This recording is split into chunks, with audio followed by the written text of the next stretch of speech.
A suspected bank robber shot by deputies in Marin County Wednesday after a chase from Novato could be the Cotton Ball Bandit. The shooting happened on the 600 block of Las Gallinas after the suspect crashed and confronted officer with a handgun, said San Rafael police spokesperson. The bank presented a demand note and did receive an amount of cash. After the suspect was shot, he was taken to the hospital for treatment. He is said to be suffering from non-life-threatening injuries. He jumped out of the car and ran across the street. He had a handgun and confronted the officers. He was then shot. Investigators are trying to determine if the suspect is a serial bank robber that the FBI knows as the Cotton Ball Bandit. The robber is linked to at least 9 robberies in the past year. The robber wore a hat or beanie with a cotton ball on top in many of those crimes. Most of the hold-ups took place on Wednesday morning, similar to the Novato crime. ICA News 关键 San Francisco report.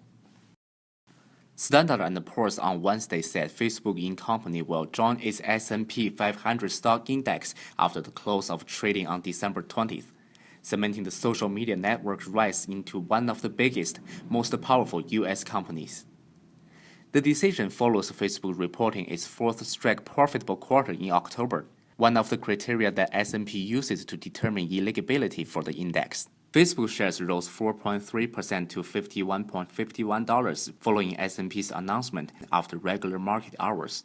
Shares often rise after a company is tapped for inclusion in the S&P 500 because many investors track the index and buy shares of companies that enter it. The Menlo Park, California-based company shares that closed Wednesday down 87 cents at $49.38, about 30% above their $38 initial offering price in May 2012, and giving it a roughly $121 billion market value, Reuters data show. ICA News 关键 San Francisco report. Comcast's new X1 cable box and the free mobile app are part of the company's efforts to bring innovation to customers. The X1 cable box is a major improvement on all the prior Comcast cable boxes. It could be the last box customers will use because of its new cloud-based features. The box upgrades itself. It also boasts new interactive features in ways to search and store content. The free mobile app for iOS and Android device provides about 25,000 choices of streaming on-demand content. This Innovation Center, we're working on a number of products, both hardware and software, really looking at how we bring innovation to customers. We're focused a lot on the X1 platform, which is the new entertainment operating system for Comcast. And it's all in the cloud as opposed to in the set-top box. It allows us to create new products on the fly and roll them out like a web page. It really allows us to innovate at a much faster rate and give customers a much better experience much more quickly. The app lets you download movies and TV shows from about 35 channels, including premium channels such as HBO, so you can watch anywhere without connectivity. ICA News 关键 San Francisco report. On Wednesday, a panel of federal judges extended California's deadline to cut its prison population from February to April so negotiations over how best to reduce inmate crowding can continue.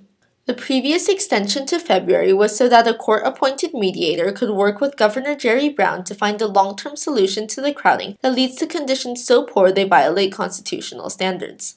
The court is still trying to accommodate the state by providing this further extension, but warned that it has no plans for further extensions in the negotiations absent extraordinary circumstances. Now, by spring, the state has to reduce the population of its major prisons to about 110,000 inmates. The state is still about 4,400 inmates over this population cap, even after having reduced the prison population by 25,000 inmates in the past 2 years. ICN News Sarah Gong, San Francisco report. Several people have testified at a trial of 2 former police officers about their violent encounter with a homeless man who died after a bloody confrontation with police 2 years ago. Defense attorney began presenting evidence Thursday in the beating case of 37-year-old Kelly Thomas. Among those called to the stand were Thomas' grandfather and mother, who both said they were attacked by the mentally ill man. 2 former officers, Manuel Romas and Jay Kitchinelli, are standing trial. Romas has pleaded not guilty to second-degree murder and involuntary manslaughter. Kitchenelli has pleaded not guilty to involuntary manslaughter and use of excessive force. ICN News, San Francisco, 吕建景 report.